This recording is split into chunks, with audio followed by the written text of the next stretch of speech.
Olá, sejam muito bem-vindos a mais um Conversa Tributária, que é o podcast do Tax Group. Dessa vez, transmitido aqui diretamente dos nossos estúdios da Fenaló 2025, onde nós estamos explorando grandes mudanças, inovações, trocando conhecimento com expoentes do mercado tributário, para que a gente possa sempre fortalecer os nossos clientes, o nosso mercado.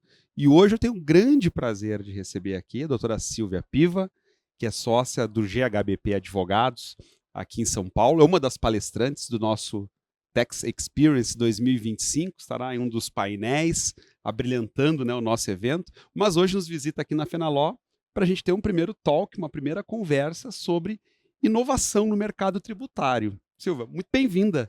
Obrigada, Luiz. Fico Felicidade de estar aqui com feliz com a você. sua chegada aqui. Eu também, feliz de estar com você, feliz de estar com vocês nesse evento, no Experience, porque é um momento que a gente está vivenciando no tributário e na inovação do que nós vamos ter pela frente, que vai ser muito importante, né? Então, fico feliz de aproveitar essa oportunidade para estender o nosso papo. Você é sócia de um dos grandes escritórios com tradição no tributário. Como é que Sim. você tem visto essa migração dessa advocacia mais tradicional para uma advocacia mais de negócios, corporativa, mais proativa? Como é que você tem visto isso no mercado? Bom, eu vejo que esse é um movimento que ele deveria ser natural, mas apesar de dever ser natural, ele não é tão comum quanto a gente imagina. Primeiro porque existe uma restrição hoje dos advogados entenderem o quanto eles precisam ser mais voltados aos negócios. O advogado ele é muito técnico na formação, ele é ultra especialista, especialmente advogados da nossa área tributária. E isso, na verdade, não é incompatível com olhar com negócios, né? Justamente quando a gente olha a ultra especialização, às vezes a gente precisa dar aquele zoom out, né? Sair de dentro da floresta para enxergar o todo. E quando a gente se super especializa ou hiper especializa, é muito difícil também, porque às vezes a gente olha as minúcias. O profissional da área tributária é assim. Eu sei porque eu fui assim. E eu vejo que não dá hoje para a gente navegar com essas mudanças sendo ultra especialistas. Na verdade, a gente não pode deixar de ser ultra especialista, mas nós também temos que olhar muitos negócios e a migração da advocacia para isso, ela é indispensável, porque no nosso mercado, você sabe muito bem, Luiz, a gente vai vivenciar mudanças tão grandiosas na estrutura de fazer negócios por conta da reforma, que você tratar só do tributário não será suficiente. Então, esse impacto todo, né?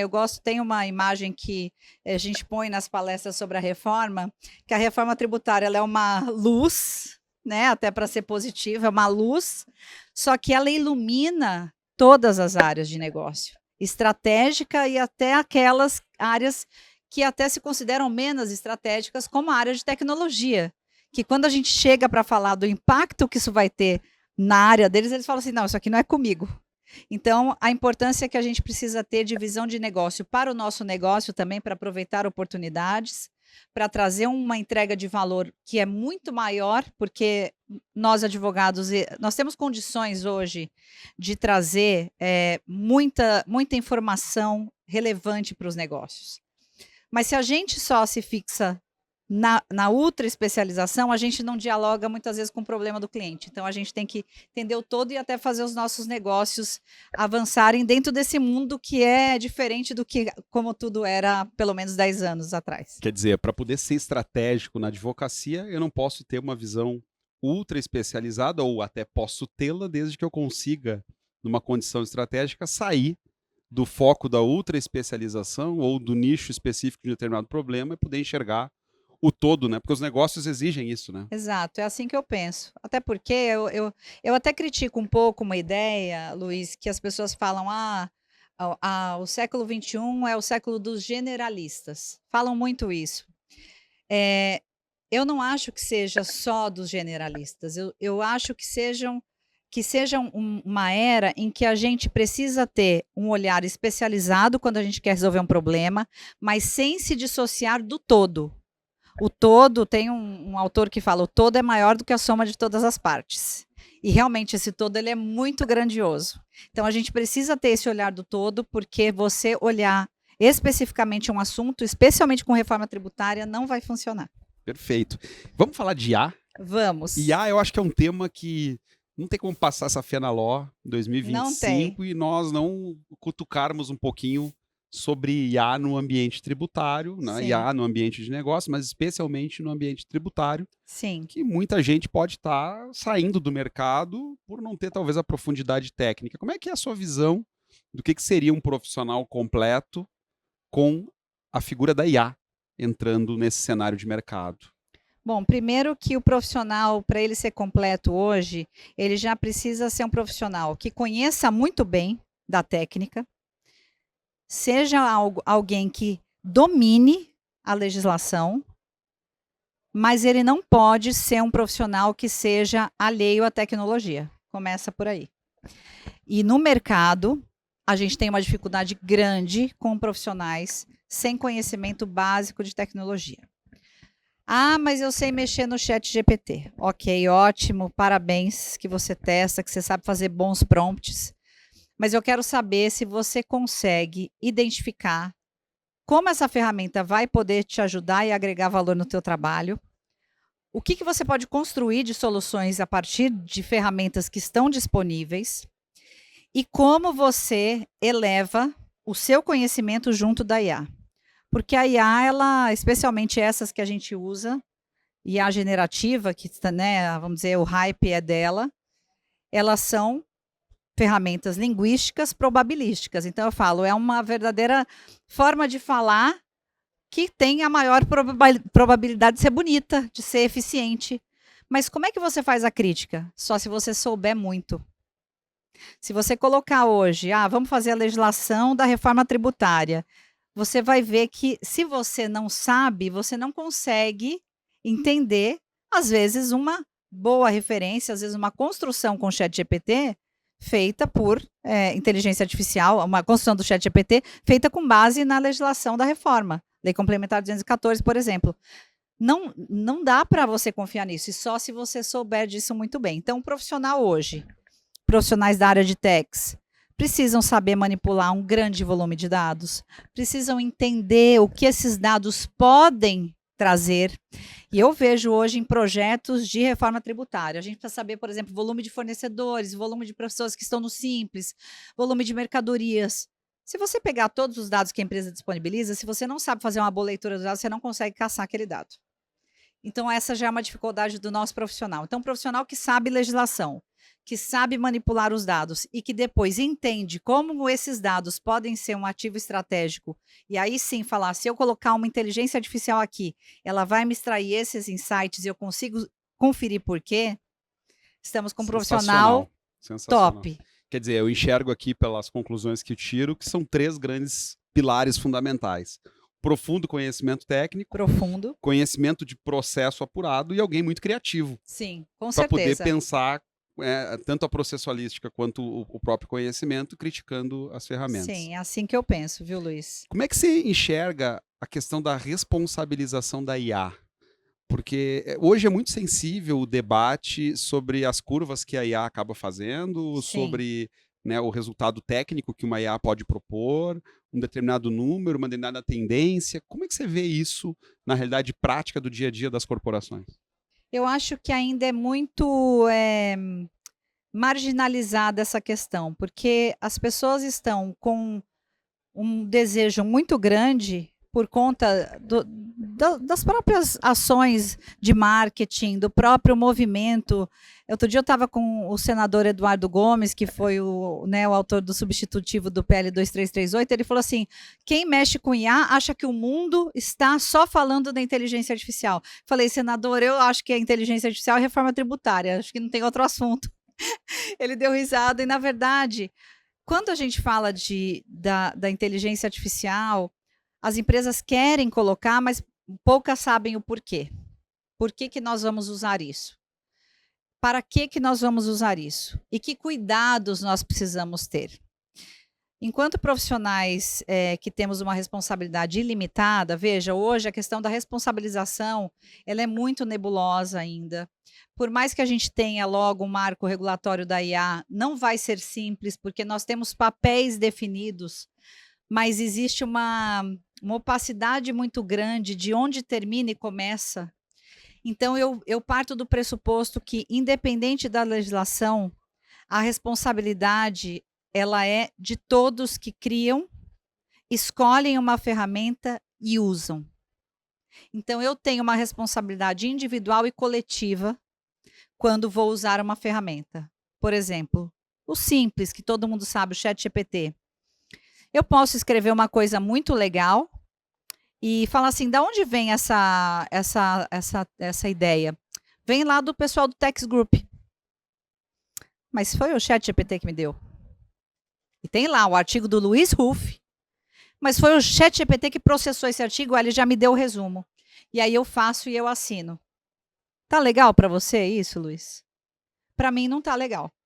Ah, mas a gente faz isso para o Google. O Google não processava as palavras. Hoje essas palavras são substituídas. É como se a gente passasse realmente num ultraprocessador, comesse uma comida hiperindustrializada. Então, a questão da autoria, eu falo assim, existe uma questão, primeiro, ética do profissional que usa sem nenhum tipo de revisão ou sem um tipo de elaboração, e também das empresas que colocam isso sem nenhum tipo de governança.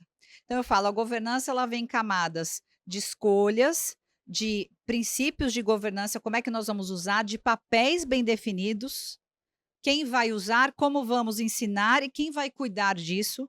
E se algo acontecer, qual é a nossa aplicação de emergência? Porque nós estamos falando de ferramentas que têm considerações com vazamento de dados, dados sensíveis. Quem lida com dados tributários lida com dados de valores. Ah, isso é dado sensível? A gente pega o valor, sei lá, o valor está no auto de infração, saiu. Mas, gente, é dado sensível porque atrela a empresa. Pode ser um dado sensível, não da LGPD. Mas é muitas vezes um dado sigiloso da Receita, então é um dado protegido por lei. Então, não adianta a gente se fazer de cego. Tem muita gente se fazendo de cego. Quanta declaração de renda não está sendo subida em plataforma de AI por aí, né? Sim. O próprio treinamento de ferramentas que a própria empresa de inteligência artificial não usa a metodologia da IA responsável. Então, assim, às vezes você compra um produto sem saber como aqueles dados foram coletados, como eles foram tratados, como eles estão sendo disponibilizados e treinados. Então, você às vezes tem nossa, essa ferramenta ela é maravilhosa, mas com base em quê? Então, a gente vai ver daqui uns anos, e ainda é difícil, mas nós vamos ver, eu falo, coisas muito feias. Porque nós vamos ver assim, nossa, a gente usou esse produto, a gente gostava disso, a gente comprava isso.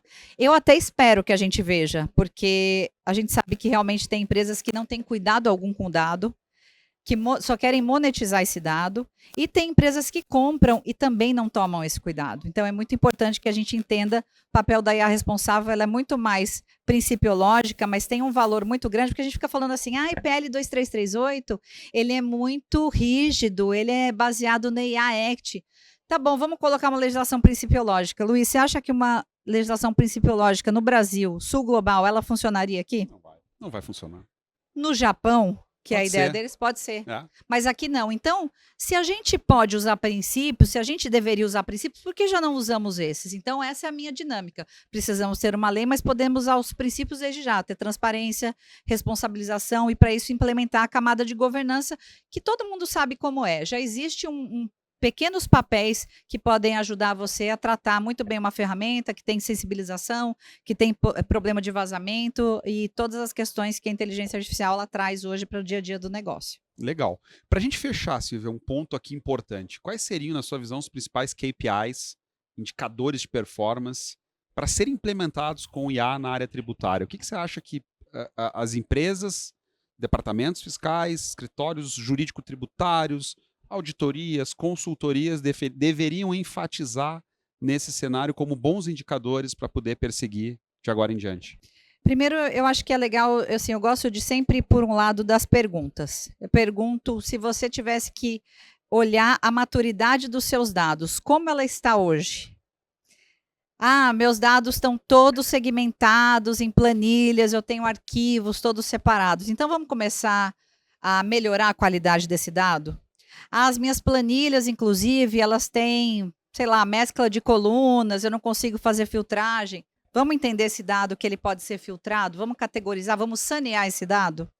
Vamos ver a completude desse dado. Então, eu tenho produto e não tenho código, não tenho, a gente estava falando do CPF do produto agora, super importante. Eu tenho dado do meu fornecedor, eu tenho o regime fiscal do meu fornecedor, porque tudo isso vai ser importante. Então, pensando nisso, como é que está a maturidade dos dados? Não está boa, então precisamos melhorar aqui dados. Depois de dados, como é que a gente está em termos de infraestrutura tecnológica? Ah, a gente tem sistema próprio fechado, que a gente fez lá mais ou menos na década de 80. Está atualizado? Não, não está. A gente tem que fazer tem um monte de software satélite. Será que não é a hora, diante das tecnologias terem mudado tanto, de fazer um investimento? Então, como é que está a sua capacidade de investir em tecnologia? Investir sem esperar o retorno imediato. Porque a tecnologia, quando a gente está desatualizado, eu falo que é uma dívida técnica. Você investe na tecnologia e não vê o retorno imediato, porque ela é só para cumprir aquilo que você precisa mesmo. E eu falo que a questão da dívida técnica hoje para as empresas é muito grande, porque nesse momento de transformação da reforma, muita gente viu, Luiz, o quanto o software vai ser importante, vai ser fundamental. E as empresas têm softwares desatualizados, têm pouca capacidade de investimento, não fizeram essa previsão no orçamento. Então, assim, como é que nós vamos fazer? Então, primeiro, melhoria da nossa infraestrutura de software. Vamos atualizar o software. Então, o software, o meu ERP é ótimo.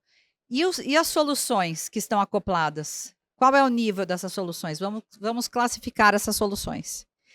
E só depois de tudo isso, a gente pensar processos, porque muitos processos vão ter que ser ressignificados, e só depois pensar na inteligência artificial. Porque dentro desses processos você pode ainda acoplar automações simples. Olha, nós vamos ver a plataforma da reforma tributária, Comitê Gestor, Receita Federal, trazer a nossa conta corrente. Nós vamos ter que conciliar isso com o caixa da empresa. Então, imagina o departamento financeiro. Ele esperando aquele crédito pago. Só que aí o sistema não funcionou, ele teve split. Aí ele teve split 1, 2, 3 dias seguidos. Splits que eles não estavam considerando. Se ele tiver que fazer isso na mão, ele já perdeu o controle do caixa dele. Não vai dar para fazer na mão. Não vai funcionar. Não vai funcionar. Então, assim, mas eu preciso ter... O que você precisa ter antes? Você precisa ter dado, depois você precisa ter infraestrutura, depois você precisa ter sistema, depois você precisa automatizar efetivamente, por exemplo, uma plataforma na outra. E depois, aí eu falo, tomara que a gente tenha essa cereja do bolo, que seria você ter até algo preditivo em termos de falar o seguinte, olha, no mês de junho, sei lá, o pessoal do agro, quem tem aqui entre safra, gente, desculpa, não sei qual é o período entre safra do agro, mas suponha que fosse junho, eu pegaria, olha, aqui você vai precisar vender esse volume, senão você vai precisar de fluxo de caixa. Então, uma inteligência artificial já fazendo dashboards ou já trazendo essas informações para você em tempo real. Mas para isso você precisa ter dado muito bom, você precisa ter infraestrutura, você precisa ter as automações. Então é assim que eu vejo, Luiz. Não sei se é isso que vai se concretizar, mas enfim. Muitíssimo legal. Que belo resumo, né? Um conteúdo riquíssimo para nossa audiência. Silvia Piva trazendo aqui que, obviamente, processos precisam estar muito bem azeitados antes de serem acelerados, escalados e aplicados em A. Porque se aplicar em A em um processo não azeitado, nós vamos multiplicar os erros. Vamos multiplicar o caos. O caos. Silvia, que satisfação. Obrigado, viu? Obrigada a você, Luiz. Muito bom, prazer estar aqui. Admiro legal. você, admiro o Tex Group. Que legal estar com vocês. Obrigada. Maravilha. Agradeço e até o nosso Tex Experience, né? Até lá. Um abraço. Abraço.